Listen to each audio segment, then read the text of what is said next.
Friday, moms. It's been a couple weeks since I've been on here. I was traveling for my birthday one of the Fridays, and then my little son, he had to have oral surgery, and so I had taken a little hiatus, but we're back. Wearing my Disney 70th anniversary jersey that I picked up in Disney. I haven't been able to wear it because it's still like 108 here, so I was like, I'll wear it for my video. I'm in the air conditioning. But it was a fun birthday trip, making Disney memories with the kiddos. So I've missed you guys. I'm glad to be back. As always, structure is scripture verse, something for our minds and something for our bodies. So I hope you're taking good care of yourself today. I have my diffuser going in here with one of my favorite scents. I have like a signature scent for my office.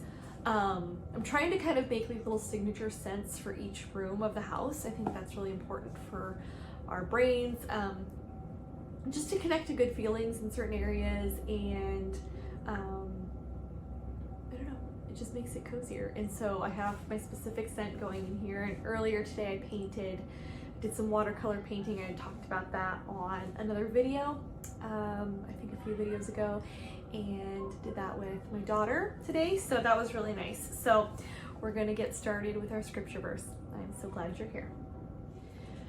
Okay, so I really like the scripture verse that I chose for today because not only does it continue a scripture verse we had talked about earlier, but it also goes along with what I chose for our mind tool and our body tool today. So our scripture today is Philippians 4:8, and a few videos ago we did Philippians 4:6 and 7, talking about not being anxious about anything. And so after he gives us that command, he then follows it up with what we should think about. And so Philippians 4:8 says, "Finally, brothers and sisters, whatever is true, whatever is noble, whatever is right, whatever is pure, whatever is lovely, whatever is admirable, if anything is excellent or praiseworthy, think about such things." And so he's saying, don't let your anxious thoughts railroad your moment or your day or your life. Think about these things, the things that are true and noble and right and pure and lovely and excellent and admirable. And so how, like, it sounds like so simple, but so many days, so many moments, so many hours, I forget.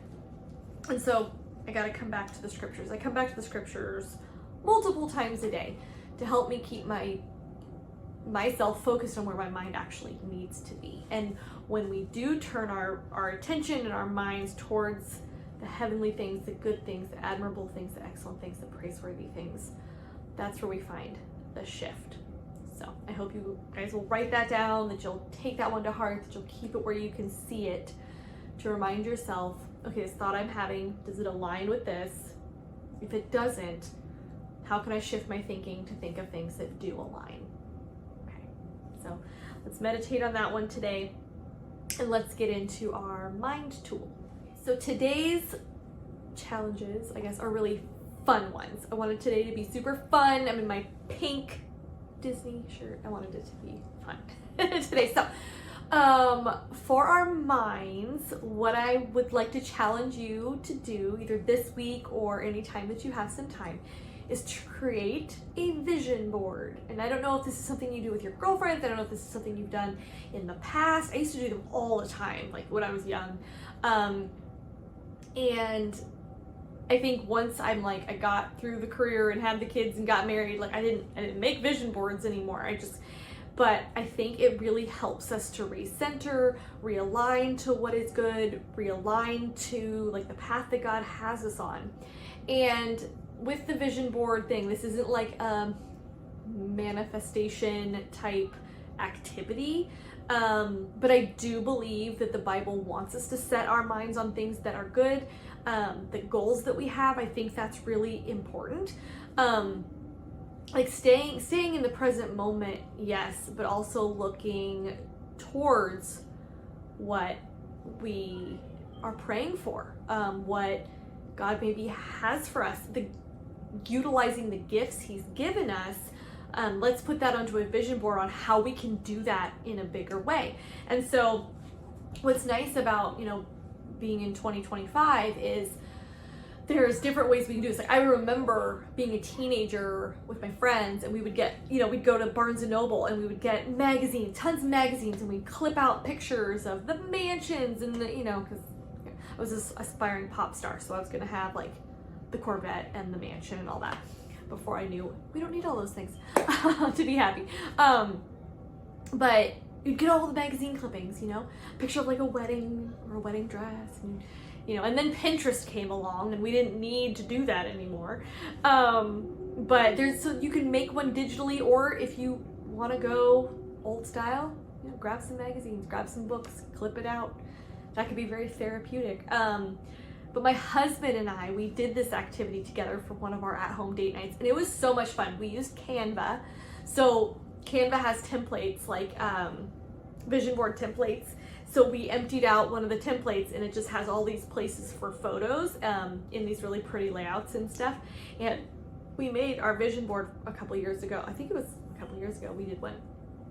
And it was just everything that we still wanted individually for ourselves, that we would think about, or things we wanted as a couple, our walk with God, what we want for our kids, where we want to travel, those types of things. And from time to time we look at them and we're like, okay, let's like focus on, making one of these become a reality. Let's really set our sights on one of the things on our vision board. So I think a vision board is just a really good way to get your mind in a good mind space on the gifts that God gave you, of all the things that he's already blessed you with. Like, that could be an opportunity where you come to him in prayer and you thank him for all of the answered prayers already, for maybe the vision boards you made before. That just could be a really good exercise of gratitude. And then, going forth, being like, I'm laying these things, like, here are the things that I desire, here are the things that I'm praying for now. So if you make one, especially if you make a digital one, please leave it in the comments below, because I want to see it. We can all like share. It'd be like girlfriends getting together and making a vision board. All right, let's talk about something fun to do with our bodies this week. Okay, time for our body activity. This is going to be one of like the simplest things you'll ever hear me say, I think, in this series, but as moms, I think sometimes it's one of the hardest things for us to actually do. Kind of like last week when I was talking about hydration. Like, it's simple, it's one, hydrate, right? But sometimes we get caught up, we get busy, we forget, but it's something so critical, to keeping us alive. And this one is critical to keeping us, joyful, young at heart. So today's challenge for our bodies is to play. Just play. Like,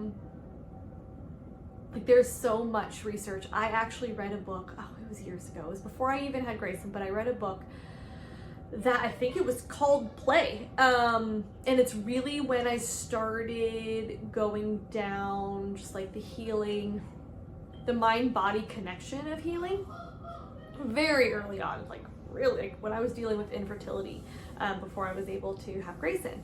And it was just this amazing scientifically backed book on the importance of play as an adult and how much it can add to our life and to our health and to our brain state.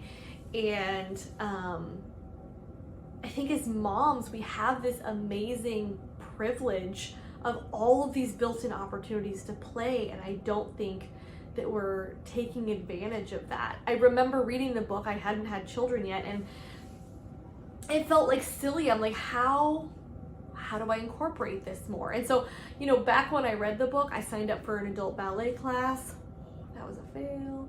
I'm a hip hop dancer from back in the day. Adult ballet was not my jam, but I tried it.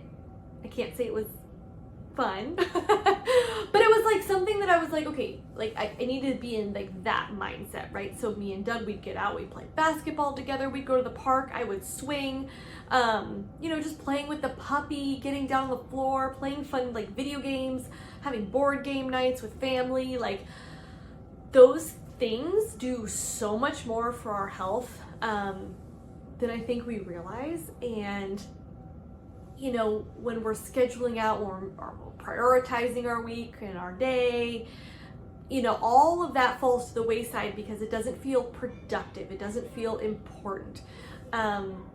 When we need to really shift and think about how important it actually is, because it will make us show up better in all of the other things in such a better way. When we have the chance to like tap into that like inner child part of us and let them have their little moment of fun. So I challenge you this week to play. Just find something to do with your kiddos that's fun for you.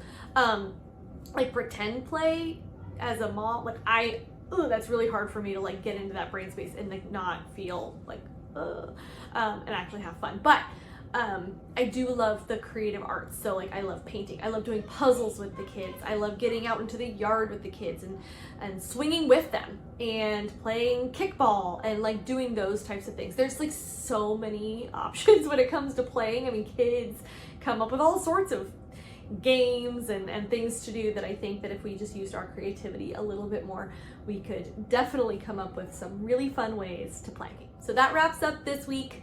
So remember, brothers and sisters, just focus on everything that is true, that is noble, that is admirable, that is praiseworthy, that is good. Keep that here where it is a helmet.